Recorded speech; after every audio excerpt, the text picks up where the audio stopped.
साकिब बशीर साहब हमें ज्वाइन करें। Thank you so much for joining us Saqib Bashir साहब। आज आइनी बेंच तश्कील दिया गया और आपने ट्वीट किया कि आइनी तरमीम में इबहाम है। वो इबहाम क्या है? इसमें जो इबहाम की बात मैंने की थी वो ये थी कि जब जस्टिस अमीनुद्दीन खान जो पहले ही जुडिशल कमीशन ऑफ पाकिस्तान के मेंबर हैं, चीफ जस्टिस जस्टिस मंसूर और जस्टिस मुनीब और उसके बाद जस्टिस अमीनुद्दीन खान, अब जब वो इसी आइनी बेंच के हेड बन चुके हैं, तब उनके बाद को जो जज होगा वो सुप्रीम कोर्ट से होगा या आइनी बेंचेस में से होगा। ये इबहाम था और इबहाम अभी भी है। वैसे जो आइनी तरमीम की गई थी उसमें तो बड़ी हमें क्लैरिटी लग रही थी कि वो सुप्रीम कोर्ट से बाकी जजेस लेंगे। सुप्रीम कोर्ट में इसलिए कह रहा हूँ कि वो आइनी बेंचेस में जो जजेस शामिल हैं उसके अलावा जो जजेस हैं, तो वजारत कानून ने ये वजाहत की थी कि नहीं, वो आइनी बेंचेस से ही जजेस आएंगे। तो अगर आइनी बेंचेस से वो जजेस जुडिशल कमीशन के मेंबर बनना है तो वो जज जस्टिस जमाल खान मंदोखेल बनेंगे। अगर वो सुप्रीम कोर्ट से बनना है तो फिर कोई और होगा, क्योंकि ये जो जस्टिस आयशा मलिक तक जो है वो ये जस्टिस जमाल खान मंदोखेल है, मोहम्मद अली मजहर हैं, जस्टिस आयशा मलिक, ये सारे तो आइनी बेंच का हिस्सा हो गए और आइनी बेंच के अलावा जो है वो सुप्रीम कोर्ट से आता है। लेकिन बज़ाहिर मुझे ऐसे लगता है कि वो हुकूमत जो है, क्योंकि उन्होंने वजाहत भी दी है, वो इसी पे अमल करेंगे कि ठीक है, जो आइनी बेंच के नेक्स्ट जो सीनियर जज है उसको हम शामिल कर लेंगे। जुडिशल कमीशन ऑफ पाकिस्तान में आज 4 सुप्रीम कोर्ट के जजेस थे, तो एक और शामिल हो जाएगा, 5 होंगे आइंदा जब भी इजलास होगा। और दिलचस्प मामला ये है कि जो आइनी बेंचेस बने हैं ये 2 माह के लिए बने हैं।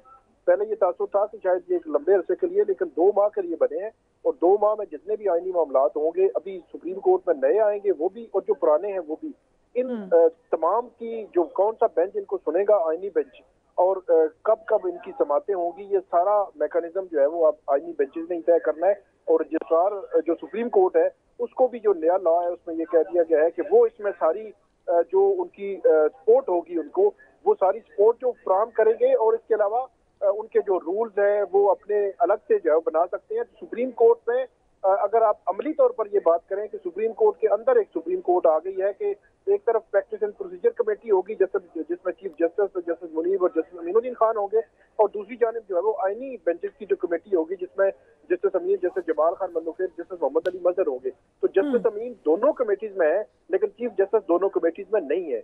तो एक ये भी एक सुप्रीम कोर्ट के अंदर एक सुप्रीम कोर्ट का जो तस्वर है कि 2 अलग अलग कमेटीज होंगी जो जुडिशल साइड पे केसेस को देखेंगी। और दूसरी जानिब ये भी एक चीज सामने आई है जो अगर बहुत ही अगर इन डेप्थ जाकर अगर आप देखें तो जो चीफ जस्टिस ऑफ पाकिस्तान के इख्तियारात हैं उनमें कमी आई है और जो आइनी बेंच का सरबराह होगा उसमें ज्यादा इख्तियारात जो है वो उनको मिले हैं। तो आइंदा हम ऑन अ लाइटर नोट कह सकते हैं कि पीटीआई क्योंकि नई बनानी होती है हर चीज़, उन्होंने नया पाकिस्तान बनाना था, लेकिन इस गवर्नमेंट ने नई सुप्रीम कोर्ट बना दी है। Can we say that? बिल्कुल अब कह सकते हैं, क्योंकि ये सुप्रीम कोर्ट की हिस्ट्री में पहली दफा हुआ है। जुडिशल कमीशन ऑफ पाकिस्तान का इजलास भी पहली दफा हुआ है जहां पे पार्लियामेंटेरियंस ने अपोजिशन और हुकूमत साइड से जो है शिरकत की। और दूसरी जानिब जो आइनी बेंचेस है, सुप्रीम कोर्ट हमेशा से एक ही सुप्रीम कोर्ट रही है, उसका एक ही चीफ जस्टिस रहा है। और लेकिन ये है कि ये अभी 2023 में प्रैक्टिस एंड प्रोसीजर एक्ट जब आया था उस वक्त जो जस्टिस मुनीब थे उन्होंने निशानदेही की थी कि ये अगर आप इंटरनल अफेयर्स में पार्लियामान को ले आएंगे, एग्जेक्टिव को ले आएंगे, तो कल तो सारे मामला वो देखना शुरू कर देंगे। और वो जो जस्टिस मुनीब बात कर रहे थे उस वक्त उसकी किसी ने हमायत नहीं की, बल्कि इंटरनली सुप्रीम कोर्ट के जजेस ने भी हमायत नहीं की। लेकिन हमने देखा कि वक्त के साथ साथ उनकी बात अच्छी साबित हुई। हुकूमत ना सिर्फ प्रैक्टिस एंड प्रोसीजर एक्ट बल्कि आइनी तरमीम लेके आई, बल्कि आइनी बेंचेस अब जो है वो हुकूमत की मेजॉरिटी है। आप अंदाजा लगाएं कि अगर ये हुकूमत की मेजॉरिटी रहती है तो फिर तो सुप्रीम कोर्ट में आइंदा जितने भी आइनी बेंचेस बनेंगे उनमें फिर चीफ जज जो सुप्रीम कोर्ट में जजेस लाने हैं 34 मतलब 17 जजेस लाने हैं। इसी तरह हाई कोर्ट में, लाहौर हाई कोर्ट में तकरीबन 20 से 22 जजेस वहाँ पे लाने हैं। इस्लामाबाद हाई कोर्ट के 4 जजेस हैं, इसी तरह पेशावर हाई कोर्ट के 8 से 10 जजेस हैं, सिंध हाई कोर्ट, बलोचिस्तान, ये तमाम हाई कोर्ट में जजेस जो है वो जुडिशल कमीशन में लाने हैं। तो जुडिशल कमीशन में जो मेजॉरिटी है हुकूमत की, ये बहुत उनको सूट करेगी, क्योंकि वो अपनी मनपसंद के जजेस भी ला सकते हैं और अपने मनपसंद वकला को ला सकते हैं। क्योंकि हुकूमत बुनियादी अगर पॉइंट देखा जाए तो गवर्नमेंट ने जो आइनी तरमीम की है, जो लेजिस्लेशन की है, उनका जो मकसद जो पर्पज था वो यही था कि जुडिशरी पर थोड़ा कंट्रोल हो, जुडिशरी जो है वो हमसे हमारी प्रोटेक्शन हो, तो कोई ऐसे जजेस आए, ऐसे बेंचेस बने। तो अब ऐसा लगता है कि वो उसी तरफ जा रहे हैं। अब जस्टिस अमीनुद्दीन खान और जस्टिस नईम अख्तर अफगान, इन दोनों ने वो मखसूस नशिस्तों के केस में एक नोट लिखा था जिसमें उन्होंने कहा था कि 8 जजेस का जो फैसला है वो आइनी तौर पर दुरुस्त भी नहीं है और उस पर बाइंडिंग भी नहीं है इलेक्शन कमीशन पे। इतना बड़ा जो सवालिया निशान था कि 2 जजेस जो अपने ही सुप्रीम कोर्ट के 10 जजेस के या 8 जजेस के लिखे फैसले को कह रहे हैं कि उस पर इलेक्शन कमीशन अमल ना करे, लेकिन दूसरी साइड पे हुकूमत का बैरक देखें तो हुकूमत को उनको वो बड़े पसंद है। हुकूमत ने उनकी बड़ी तारीफ की थी कि असल में जज जो है यही है ही ये। तो इससे आप अंदाजा लगा सकते हैं कि हुकूमत का जो मयार है मापने का वो ये है कि जो उनकी फेवर में बात करेगा वो जो है उनको सूट करता है, जो उनके खिलाफ उनके मुखालिफिन है उनके खिलाफ बात करेगा वो जो है वो उनको सूट करता है। ठीक तो है, ठीक है, अगर इजाजत दें आपसे मुझे कुछ क्वेश्चंस और भी करने हैं, but I come to you doctor शिजरा मनसब। अब नजर अब तो ये वाज़ेह नजर आ रहा है कि you will be in control, so क्या इससे बेहतर परफॉर्मेंस अब हम एक्सपेक्ट करेंगे गवर्नमेंट से? देखिए, पहली बात तो ये है कि जुडिशरी में रिफॉर्म्स इस वक्त की जरूरत थी। हमारी जुडिशरी अगर आप देखें कि रेटिंग के हिसाब से लोएस्ट फ्यू जो दुनिया के जुडिशरीज है उनमें आ रही थी। हम अब क्या करते, बैठे रहते। हमारे तमाम चीफ जो जस्टिसेस हैं बहुत मुअज़्ज़ज़ हैं, लेकिन एक वन मैन शो था सुप्रीम कोर्ट। एक जज के हाथ में सारा कुछ था, कौन से बेंचेस बनाने हैं, क्या करना है। एक हम कह रहे हैं जी जुडिशरी को वीक कर दिया गया, ये बिल्कुल बात नहीं है। लेकिन हम एक जमहूरी मुल्क है और हर इदारे में जमहूरियत की जरूरत है। एक चीफ जस्टिस, आपको याद होगा कि कुछ वक्त ऐसा आया था जब 3 या 5 का एक बेंच बना करते थे और उस बेंच से हमें पता होता था कि वही लोग आने हैं, और पिछले जो प्यूनी जज थे उनको किसी बेंच का हिस्सा ही नहीं बनाया जाता था, जस्टिस काजी फाइज ईसा को उस वक्त। और वही बेंच था, यही पता होता था कि इसने क्या फैसला करना।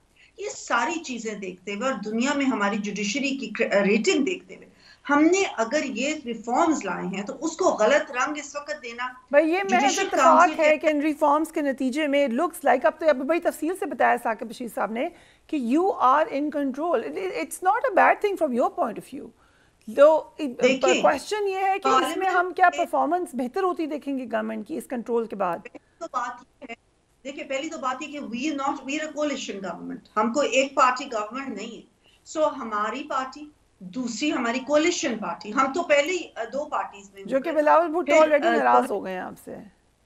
और फिर जो तो फिर obvious this is what it means कि अगर आपस में हम हमारा ही हेल्दी एक आर्ग्यूमेंट फॉर एग्जांपल कहने लेगा और उसके बाद जो ऑपोजिशन है उनके 2 अरकान बीच में शामिल है, उसके बाद जजेस बीच में मुअज़्ज़ज़ जजेस शामिल है, तो ये बिल्कुल एक बड़ी एक यूनिफॉर्म मैं समझती हूँ ऐसी बनी है जिसमें हर एक का इनपुट होगा, हर एक की राय होगी। और ये कहना कि किसी का जज या किसी का बंदा, मैं समझती हूँ ये हमारी मुअज़्ज़ज़ जजेस के ऊपर एक तोहमत लगाने वाली बात है।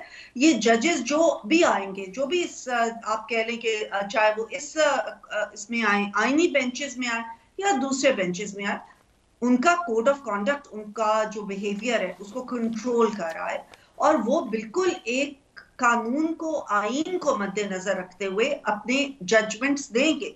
और आप बिल्कुल ठीक कह रही हैं कि वो वाली जो थी जुडिशरी जिसमें कि आईन को रीराइट किया जा रहा था, जिसमें कि गुड टू सी यू कहा जा रहा था, जिसमें कि ये कहा जा रहा था कि आपको मर्सिडीज ले जाके रेस्ट हाउस में रखेगी, जिसमें ये कहा जा रहा था कि हमने एक फैसला तो दिया लेकिन आपने नहीं सुना होगा, आपको पता नहीं चला होगा, इसलिए आप उस फैसले के बगैर उल्टा नहीं उसको फॉलो किया आपने, बिकॉज आप उस सफर में होंगे।